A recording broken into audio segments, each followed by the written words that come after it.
अब हम आते हैं सेट 2 में। सेट 2 ये भी पाकुड़ जिला प्रशासन की ओर से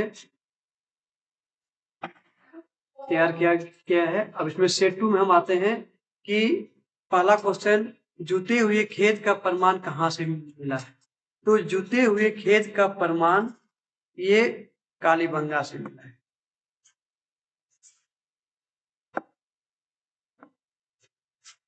जुते हुए खेत का प्रमाण कालीबंगा से हमें मिला है। दूसरा क्वेश्चन है 1857 ईस्वी की क्रांति आरंभ हुई।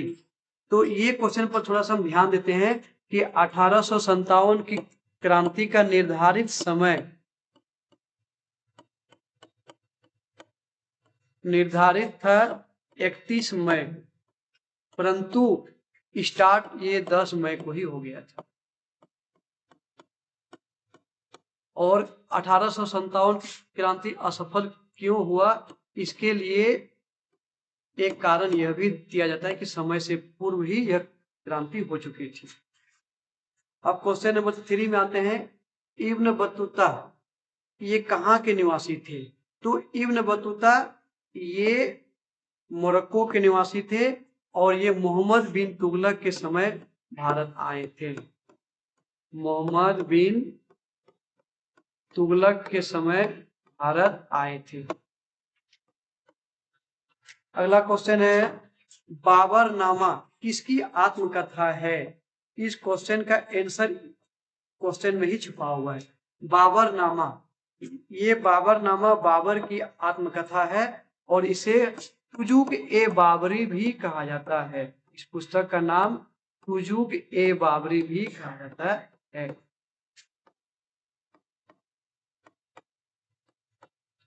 क्वेश्चन नंबर 5 आते हैं। दामिन ए को क्या है? यह सेट 1 में भी था और सेट 2 में भी है। दामिन ए को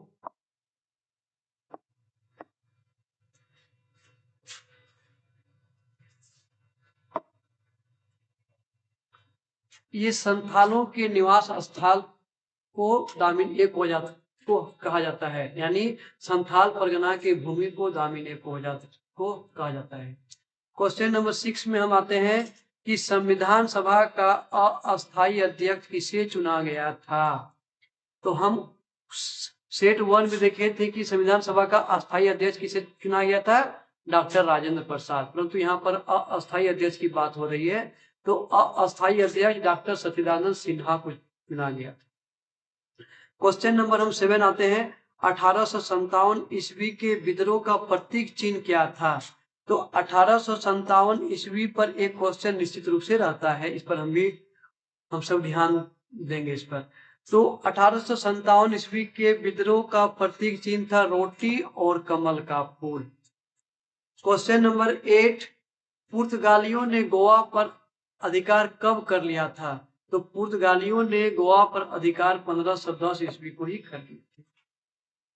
क्वेश्चन नंबर 9, मोइनुद्दीन चिश्ती का दरगाह कहाँ है? तो मोइनुद्दीन चिश्ती का दरगाह ये अजमेर में है। क्वेश्चन नंबर 10 देखते हैं। विजयनगर का वर्तमान नाम क्या है? तो विजयनगर का वर्तमान नाम हम्पी है, जो अभी वर्तमान स्थिति में भारत के मानचित्र पर हम्पी नाम से हम जानते हैं। क्वेश्चन नंबर 11 है, मौर्य वंश का संस्थापक कौन था? तो मौर्य वंश का संस्थापक चंद्रगुप्त मौर्य थे। अगला क्वेश्चन है, तात्या टोपे का मूल नाम क्या था? तो तात्या टोपे का मूल नाम रामचंद्र पांडुरंग। अगला क्वेश्चन है, संथाल विद्रोह कब हुआ था? तो संथाल विद्रोह 1855 ईस्वी को हुए थे, 30 जून को, 30 जून 1855। और ये झारखंड के लिए बहुत ही महत्वपूर्ण क्वेश्चन बन जाता है, क्योंकि झारखंड की भूमि से ही घटना घटित हुई है। ये संथाल क्षेत्र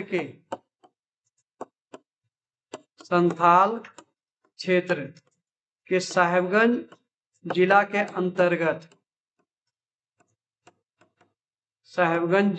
अंतर्गत परहेत प्रखंड में है।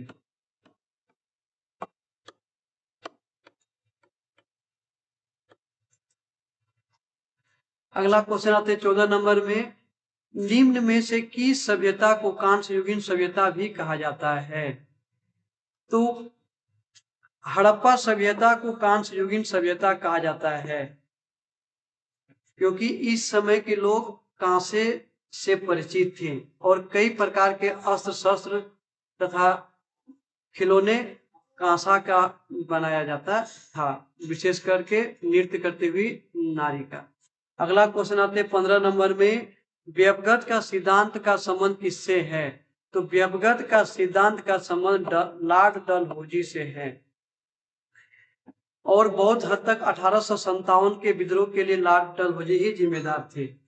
अगला क्वेश्चन है कि गोलमेज सम्मेलन का आयोजन कहाँ हुआ था? गोलमेज सम्मेलन 3 हुए थे।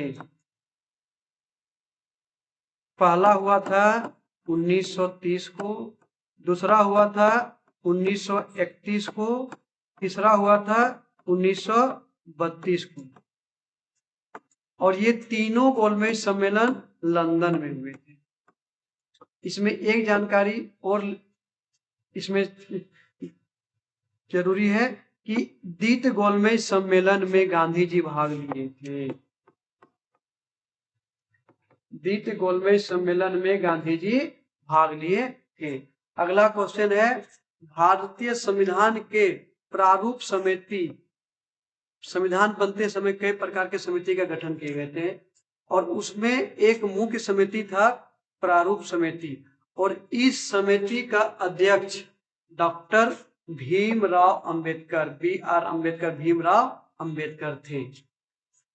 अगला क्वेश्चन है 18 नंबर में, ब्रिटिश भारत को स्वतंत्रता और बंटवारे का ऐलान किस वायसराय ने किए थे? तो ये भारत की स्वतंत्रता और बंटवारा लॉर्ड माउंटबेटन के योजना के द्वारा होता है, जिसे माउंटबेटन योजना भी कहा जाता है। भारत संविधान अस्तित्व कब आया था? क्वेश्चन नंबर 19 क्या कर रहा है कि भारतीय संविधान कब अस्तित्व में आया? तो भारतीय संविधान जिस दिन लागू हुआ था वही दिन इसको अस्तित्व दिन माना जाता है, अर्थात 26 जनवरी 1950 को। अगला क्वेश्चन है, 1857 ईस्वी के विद्रोह के समय भारत का गवर्नर जनरल कौन थे? तो 1857 के विद्रोह के समय भारत का गवर्नर जनरल लॉर्ड कैनिंग थे। क्वेश्चन नंबर 21 हम देखते हैं कि महात्मा गांधी ने पहली बार कहां पर सत्याग्रह का प्रयोग किया? तो महात्मा गांधी ने सबसे पहले सत्याग्रह का प्रयोग दक्षिण अफ्रीका में किए थे और भारत में सबसे पहले चंपारण में किए थे।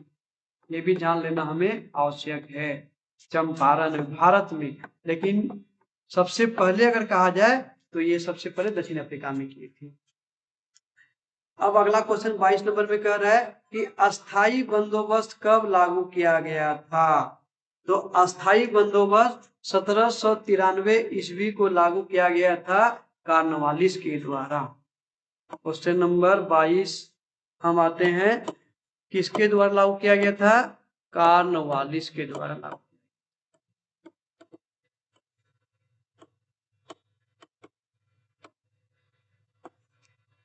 क्वेश्चन नंबर 23 में आते हैं, बौद्ध त्रिरत्न इनमें से कौन नहीं है? क्वेश्चन को हम अंतिम तक पढ़ने का प्रयास करेंगे क्योंकि अंतिम में ही ये छुपा रहता है गूढ़ रहस्य। इसमें है कि कौन नहीं है, इन बातों को ध्यान देना आवश्यक है। तो बौद्ध त्रिरत्न में बुद्ध भी है, संघ भी है, धम्म भी है।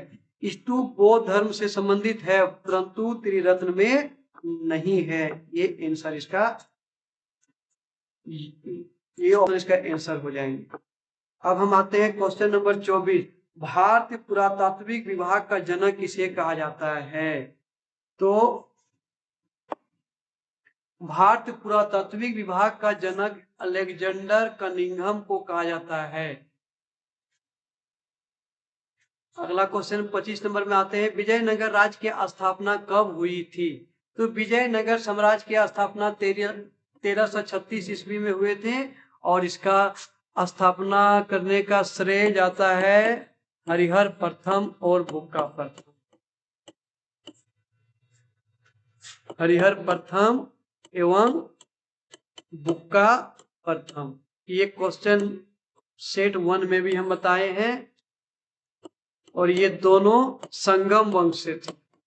अर्थात इसमें एक क्वेश्चन और आ जाता है कि संगम वंश के संस्थापक कौन है, तो संगम वंश के संस्थापक भी हरिहर प्रथम एवं बुक्का प्रथम आते हैं। अगला क्वेश्चन है 26 नंबर में, आमुक्त माल्याद की रचयिता कौन है, तो आमुक्त माल्याद की रचयिता कृष्ण देव राय है। और इसमें एक जानकारी और ले लेनी है हम लोग को कि यह तेलुगु भाषा में लिखी गई पुस्तक है। ये कृष्णदेव राय ने लिखे थे तेलुगु भाषा में। अगला क्वेश्चन है 27 नंबर में कि खालसा पंथ की स्थापना किसने किया था, तो खालसा पंथ की स्थापना गुरु गोविंद सिंह जी ने किए थे। इसमें थोड़ा सा हम और जोड़ देते हैं कि सिख धर्म के संस्थापक ये गुरु नानक जी हैं और खालसा पंथ सिख धर्म से ही संबंधित है और ये गुरु गोविंद सिंह हैं। अगला क्वेश्चन है, वास्को डिगामा सर्वप्रथम 1498 ईस्वी में भारत किस बंदरगाह पर पहुंचा, तो वास्को डिगामा 1498 ईस्वी को कालीकट पहुंचे थे और ये कालीकट कहाँ है, केरल में है। कालीकट केरल में है और ये पुर्तगाली थे। ये भी हम सब जान लेते हैं कि वास्को डिगामा एक पुर्तगाली यात्री है। अगला क्वेश्चन 29 में आते हैं, चोरी चोरा की घटना कब हुई थी, तो चोरी चोरा की घटना कहीं कहीं ये चोरी चोरा कांड के नाम से भी किताबों में अंकित है। तो चोरी चोरा की घटना हुई थी 5 फरवरी 1922 को। 5 फरवरी 1922 ईस्वी को यह घटना हुई थी।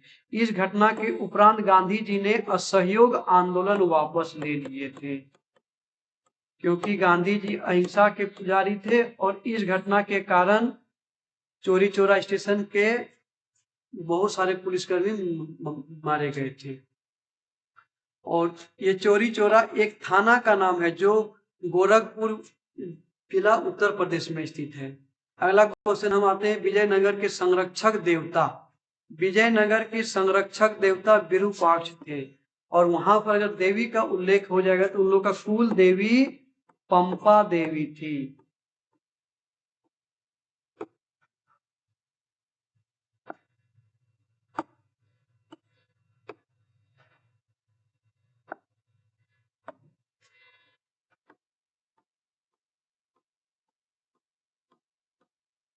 पंपा देवी थी। इस प्रकार हम लोग सेट 2 का 30 क्वेश्चन को हल करने का प्रयास हम लोग किए। आशा है ये हम सबों को मदद पहुंचाएगी।